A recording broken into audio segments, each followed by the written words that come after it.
Yo, yo, yo. Welcome to the first episode of A Tale of Two Podcasters. And we're going to be talking about Sidney Carton's plan in A Tale of Two Cities. All right, so let's begin.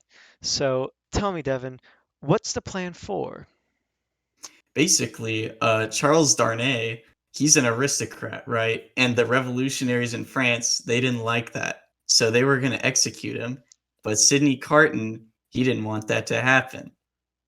Yeah, and one of the ways he does that, or I guess the plan is essentially to sacrifice himself on the guillotine for Charles Darnay's life. And the plan, well, summarize essentially, is to have the family escape while he swaps places with Charles Darnay. He does a few things like getting the passports, getting Barsad's assistance, and getting chemicals from a chemist.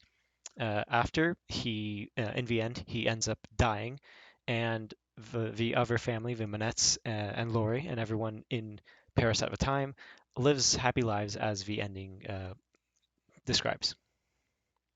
Now, throughout the book, there were multiple points that sort of foreshadowed what he was going to do or certain things that would help in his plan.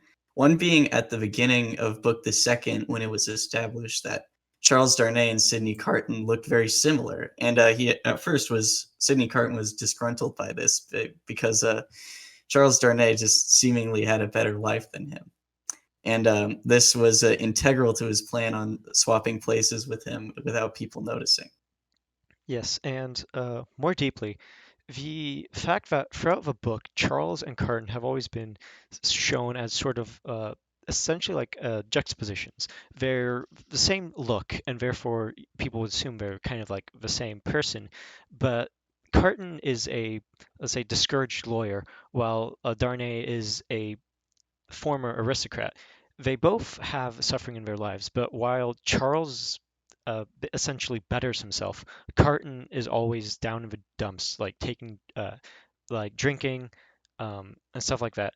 So what happens at the end is not Charles, Carton essentially goes past that. He is able to make a decision for himself. He's able to essentially better himself morally by helping a person that he loves and helping other people. Yeah. So what he wanted to do was he wanted to help Lucy Minette, who he had promised earlier on in book the second. He was crushing on her, right? But he felt that he would make her worse if he were to like try to be with her. And so instead, he just promised to do anything to help her or a loved one, which he does end up doing for Darnay, which is Lucy Minette's husband, or I guess Lucy Darnay.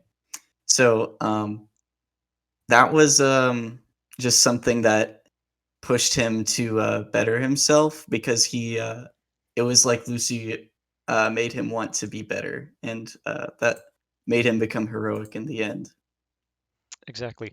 And especially at the end, during the time at the guillotine, find him with the seamstress, who beforehand, everyone in the book obviously loves Lucy Manette, and Stryver, his partner, his essential opposite, his first main reaction was trying to get with Lucy.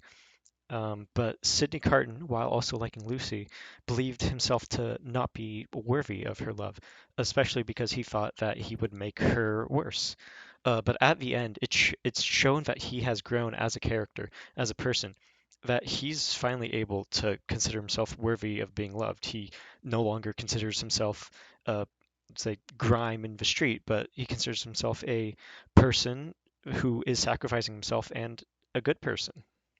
Yeah, that's right. And part of when just before he was about to get hanged, he or not hanged, being at the guillotine, right? Yes, yes. He he had a vision of how he thought like the future of all the people he cared about, how it would go, and he saw himself acknowledged by Charles Darnay and Lucy as like someone that they would honor like more than anyone else because of his like incredible sacrifice he made, as well as he envisioned them naming like their child after him and someone else's too.